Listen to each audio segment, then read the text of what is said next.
The prevalence of obesity has been rapidly rising over the few decades globally and in India.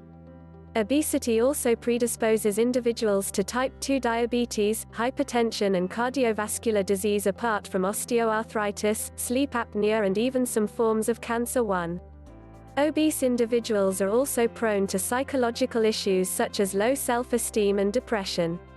Medical intervention to manage obesity is very few, and most of them only work with a robust lifestyle intervention program. This leads to frustration among individuals with obesity, leading them to resort to extreme dietary interventions to obtain quick weight loss. One such extreme dietary intervention which has gained popularity in recent years is the ketogenic diet. What are ketogenic diets? Ketogenic diets are characterized by a marked reduction in carbohydrates, usually to less than 50 grams per day, and a relative increase in the proportions of protein and fat, usually extremely high percentages of fat because it is difficult to increase proteins beyond a point 2. Types of ketogenic diets. Standard ketogenic diet (SKD). This is a very low carbohydrate with moderate protein and high fat diet. It typically contains 70% fat, 20% protein and only 10% carbohydrates. Cyclical ketogenic diet (CKD). This diet involves periods of higher carbohydrates in between the ketogenic diet cycles, for example, 5 ketogenic days followed by 2 high carbohydrate days as a cycle. Targeted ketogenic diet (TKD). This diet permits adding additional carbohydrates around the periods of the intensive physical workout.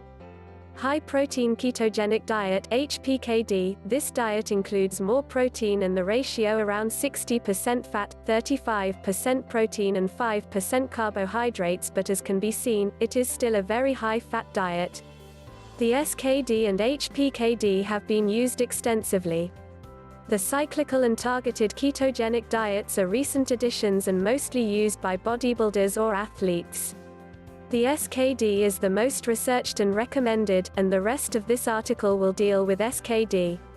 Physiological principles of ketogenic diets. All ketogenic diets contain a very low carbohydrate percentage. After a few days with such drastically reduced carbohydrate consumption, below 50 grams per day, glucose reserves become insufficient, both for normal fat oxidation through the supply of oxaloacetate in the Krebs cycle and for the supply of glucose to the central nervous system (CNS). The CNS cannot use fatty acids as a source of nutrition. Hence, after 3 to 4 days of carbohydrate restriction, the CNS is forced to find an alternative source of energy. This alternative source of energy is ketones. Ketone bodies are produced in the liver and are of two types, acetoacetate and beta-hydroxybutyrate. As ketone bodies are produced by breakdown of fats, ketosis is the most reliable indicator of fat loss. Ketosis is a completely physiological mechanism. It was Hans Krebs who first differentiated physiological ketosis from pathological ketoacidosis seen in type 1 diabetes 3. In physiological ketosis, which occurs during very low-calorie ketogenic diets, ketonemia reaches maximum levels of 7 to 8 mmol/L. It does not go higher because the CNS efficiently uses these ketones, and also there is no lowering of blood pH. In diabetic ketoacidosis, it can exceed 20 mmol/L with a concomitant lowering of the pH. 4 benefits and adverse effects of ketogenic diets. The ketogenic diet was originally developed in 1924 to treat epilepsy. 5, but other, more recently discovered benefits include weight loss and reversal, control of type 2 diabetes. 6. Use of ketogenic diets in weight management has gained tremendous popularity, but it has also generated several controversies. Some researchers suggest that there are no metabolic advantages with low-carbohydrate diets and that weight loss results simply from reduced caloric intake, probably due to the increased satiety effect of protein 7. However, the majority of ad libitum studies 8 demonstrate that individuals who follow a low-carbohydrate diet lose more weight during the first 3 to 6 months compared with those who follow more balanced diets. 4. Besides a positive effect on weight loss, studies have shown that low-carbohydrate ketogenic diets also reduce serum triglycerides dramatically. Elevated serum triglycerides are common among Asian Indians, and this is one of the features of the so-called Asian Indian phenotype 9. Reduction in total cholesterol and increase in high-density lipoprotein cholesterol have also been reported. A key enzyme in cholesterol biosynthesis is 3-hydroxy-3-methylglutaryl-CoA reductase, which is activated by insulin. This means that an increase in blood glucose and consequently of insulin levels will lead to increased endogenous cholesterol synthesis.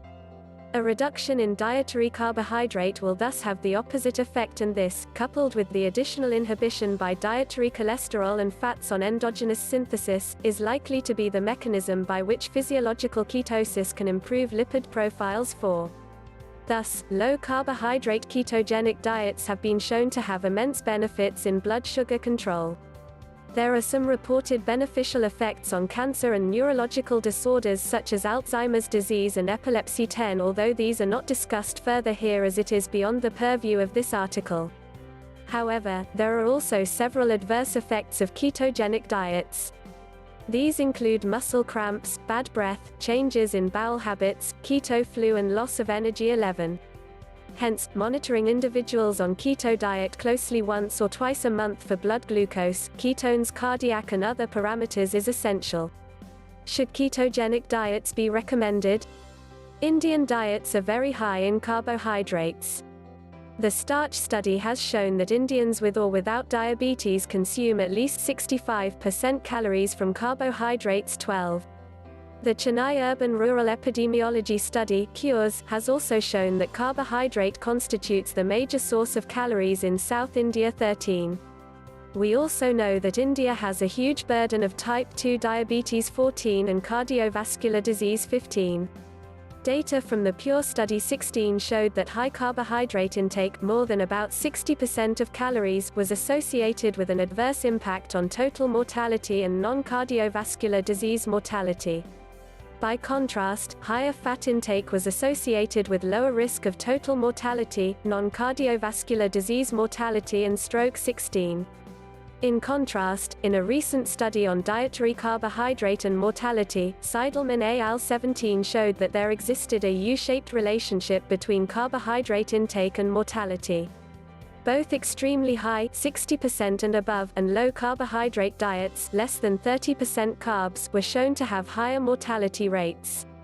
The risk of dying was lowest when the carbohydrate intake was between 50 and 55%. Moreover, mortality rates were lower when the dietary carbohydrates were replaced by plant-based proteins and fats, but higher in those who were on animal-based proteins and fats. 17. One of the challenges of low-carbohydrate diets is that these have a lower intake of vegetables, fruits and grains and increased intakes of fat, which can be detrimental. Long-term low-carbohydrate diets with increased fat consumption have been hypothesized to stimulate inflammatory pathways, oxidative stress and promote biological aging. 18. The biggest problem with extreme diets like keto diets is their sustainability.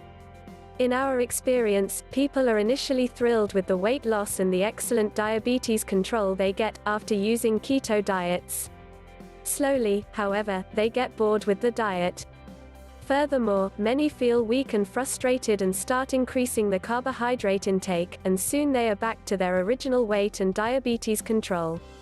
Recent studies also suggest that ketogenic diets may, in fact, induce hepatic insulin resistance. 19. There are also reports of micronutrient deficiency. 20 and cardiovascular safety. 21. Hence, many more studies need to be done before these diets are widely recommended. So what is our final message?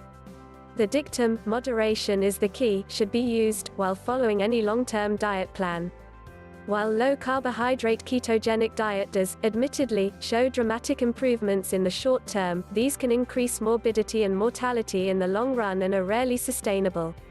Instead of letting the pendulum of nutrients swing on either side, one must be vigilant of the balance and interplay of nutrients, and there should be a representation of all food groups on the plate. 18.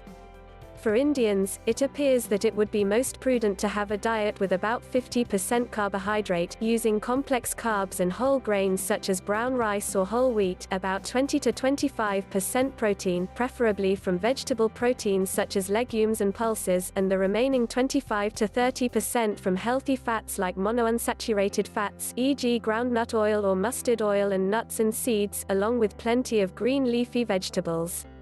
Such a diet may not immediately give dramatic results as far as weight reduction is concerned. However, it will be sustainable in the long term and will be less risky and certainly more healthy, and also help prevent non-communicable diseases such as diabetes, cardiovascular disease, and certain cancers.